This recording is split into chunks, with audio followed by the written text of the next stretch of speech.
jersey. Justin Hamilton might be the worst player that I've ever seen play for the Nets. I think sometimes Sean Marks picks players that kind of look like him. That's the only. He just looked like a 2018 Sean Marks. That's only it was. He was horrible. He was just a total negative. Here's a guy I think we'd love, but we know we can never get. Fred VanVleet. Yep. Yeah. I think he's gonna get max, close to max money if not max.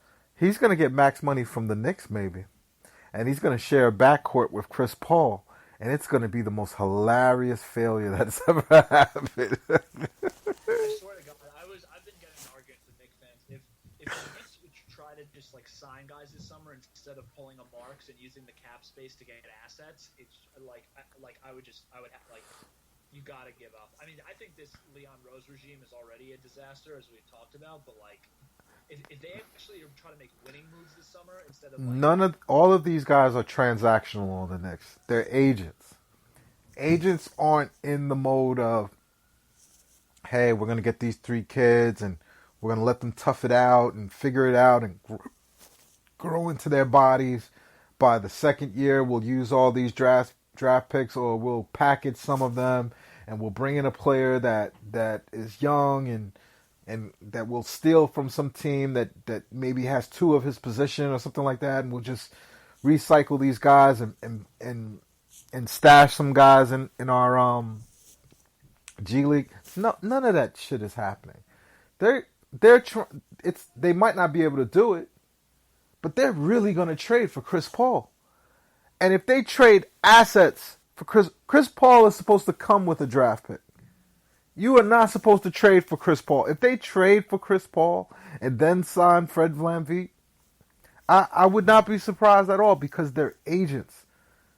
They're not basketball guys. Like Pelinka was a basketball guy, and hasn't even shown me that he's a good GM either. I think everybody sees Myers and thinks, well, Bob Myers is an agent that succeeded. No, Jerry West was over there. Jerry West had a big say in building that Golden State Warriors team. Leon Rose is a guy that is the agent, the sleazy agent that's talking to players when they're in high school and getting them to go play for Cal. And the guys he put on his coaching staff are bagmen. They're the ones who aren't afraid to go into the bad neighborhoods to talk to the parents and be like, listen, I got your kid $250,000.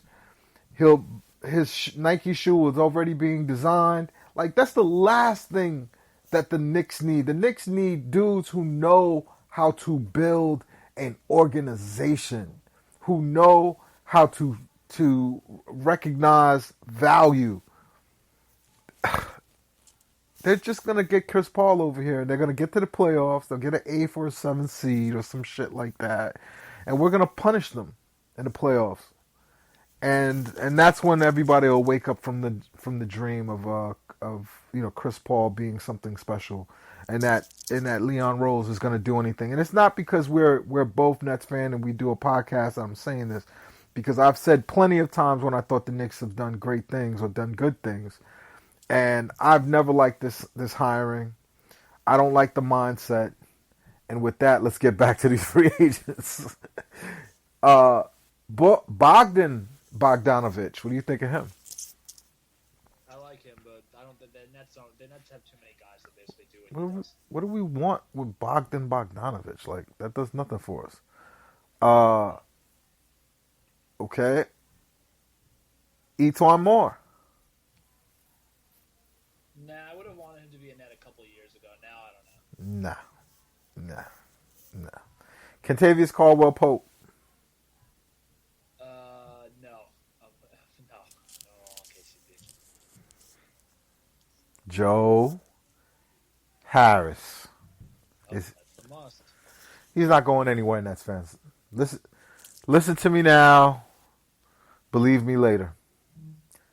Joe Harris will be a Net for as long as Joe Harris wants to be a Net. That's just what it is. He's not going anywhere. This is interesting. because I don't think he's a free agent. Marvin Bagley III is listed here. What is a? He's not a free agent, but I do. I mean, I like Bagley. I I would don't always think love. I would love Bagley. Oh, he's not a free agent. It's a club option, so he's definitely not a free agent. Um, yeah. uh, we did. Here's one for you, Matthew Dellavedova. Oh, are we on the? Are we still on the Jabari Parker train? He's avail. Oh, he's a player option. He might sign that 6.5 million. You could have sold me on him a little while ago. I was all about Jabari Parker, man. He's not getting the money though. Okay, here's one for you. Davis Bertans, unrestricted free agent. I mean, if they had the money, he's great. But they also they got Harris. They don't need him. Yeah, that's not. He'd be a good stretch for, right? Now Yeah. here's the guy I like, and he's an unrestricted free agent. If we were going to give a mid-level exception to Aaron Baines. Yeah. See, he's a yeah. Like him, I would love on the team. But like having DJ makes it all harder. But like you just don't need that many like 7-foot guys anymore. But yeah, and that's the type of guy they need, like both for locker room and for just presence. Because the thing is, DJ's not like a dick. Like he's too Right, nice. right. You need this other guy that I'm about to mention, Montrezl Harrell. Yes, I mean, he's awesome. I mean, he's a little too offensive focused, and he was getting run out of the gym on defense. Although I yeah, don't know how much of that was conditioning or how much of that was, like he obviously had a horrible last couple months. So yeah. That didn't. He didn't look like himself, but I think for what we do, he'd be perfect. He's just gonna get paid. He only made 6 million last year. He's gonna at least he might triple that this year, and I would take him in a heartbeat. Okay, next guy, Marco Bellinelli. for the right price, action would be down. Yeah, I don't like his engine. He's 34. I don't know. I don't know if he's got it in him. Bellinelli on the team, actually, I don't know because from a chemistry standpoint, but I think Bellinelli is much more effective than Jamal Crawford is. Yeah, I agree with you. Um, I absolutely agree with you. How about this guy, Rodney Hood? No, Do you see how many no's it is? Uh, we have I like already. we have we've gone through a pretty long list, and now I'm just skimming the list. Luke Shaw and Mute. How about him? I wanted him like last year or 2 years ago. I don't know what I don't know what his game is. Uh, What's left at this point. neither do I. He would have been good 2 years ago for us. Um, um, yeah, man. That's Michael Beasley. um, What's his name? Donta Hall. oh,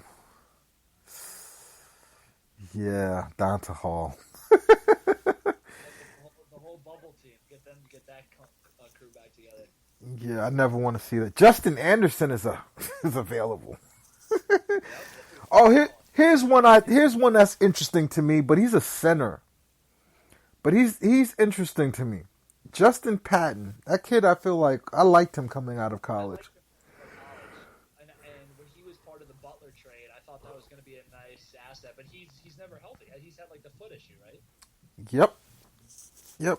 I he'd be one of those guys. I just think he's got enough upside. Uh, He's someone that like a LeBron team will throw what you call it, like what is it, like a 10-day or whatever, instead yeah, of being like hard on a title team, and we'll all be like mad at ourselves for not getting him. this is true. Utah Watanabe? Anyone? I remember he came on and the Nets fans thought he was something. He was trash. I'm telling you, man. Jerry Grant. That's the guy. Like, just looking at this list is shite. You want Jeremy, not Jerry, right? Yeah, Jeremy. Did I say Jerian? Oh shoot, no, definitely don't want Jerian. Jeremy's also a Syracuse guy, and my uncle went to Syracuse, so I grew up rooting for Cuse all the time. So I'm always down for another Cuse guy on the team. Jared Dudley. He's going to China. Here's a name we haven't heard in a long time who's available. He's restricted though. Thon the Maker. It seems like he can't play. So we have a club auction on Garrett Temple. Is he coming back? Yes, probably. I think he'll probably come back. I think I would be like. It depends what else is out there, to be honest. You want to know what? I think he'll look great on this team because you could be Garrett Temple on a team that has Kevin Durant on it. Yeah, but he's got to like actually make like wide open shots and not pull like the Alan Crabb shit. He's got a lot of Alan Crabb in him. Yeah. Dude, we just did 2 45-minute long sides of a podcast. Oh yeah. We're pretty fucking awesome, aren't we? We are. Are we getting Anthony Davis? I mean, like, look, your track record speaks for itself. You've been right so far. So, like, I mean, and I know it's not your word. It's these other people you know. But look. All I'll say is I would like if I was a betting man, I'd say no. But I did have the same reaction you had to his quote yesterday, which I thought was just flat out bizarre. We got a lot to talk about this offseason. Yep. First, let's get some dates. And then I think we'll come back. We'll do another show as more things starts to trickle out. But it's no signings. Like I said, the Nets could get an Aaron Gordon type, and they're going to win championships. They may not even be a team that's a good regular season team. But if they just get one more big, what the Nets are missing is an athlete. The Nets don't have a guy that just runs down court and bangs it on you. The Nets don't have a guy that's just gonna fight you for. They're scrappy. They try hard. They're tough. No, but they need a little bit less. They actually need a little bit less brain and a little more like athleticism and like toughness. Yeah, they just need a guy who's just gonna out athlete you. We don't have that. They already have a very cerebral team. They don't really they have a lot of skilled guys. They have a lot of guys who are crafty, get to the bucket, can pass, shoot. They have those guys, but they need a guy that just runs down court and just yams it on you. You miss a shot, he just offensive rebound on the weak side, bang. Yep. And we need that. We get that, my friend. We're going to be talking about a championship team all next year. Yeah, we could be on to something.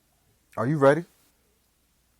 I'm very ready. As you said, the dates thing is going to be huge because I'm happy to, as part of the front office, like I'm happy to take the lead on all the draft coverage stuff because as many or as no one probably knows, being the new addition to the front office, I mean, I used to be a total draft junkie. I've gone.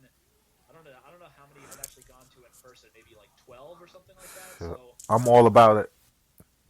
So I was watching a lot of tape of guys beforehand. The only thing that makes I'm a little reserved about watching more because I'm nervous that they're just going to trade their pick because I feel like they have enough guys. So we'll see. I just hope it goes to Orlando. We've got 30 seconds left. Orlando with that pick, or the Lakers with that pick, or whatever they're going to do. We're going to be here to talk about it. Sam, you good? I'm good. We are the front office, everybody. I'm Eve Darbruz for Sam LaChow. Thank you.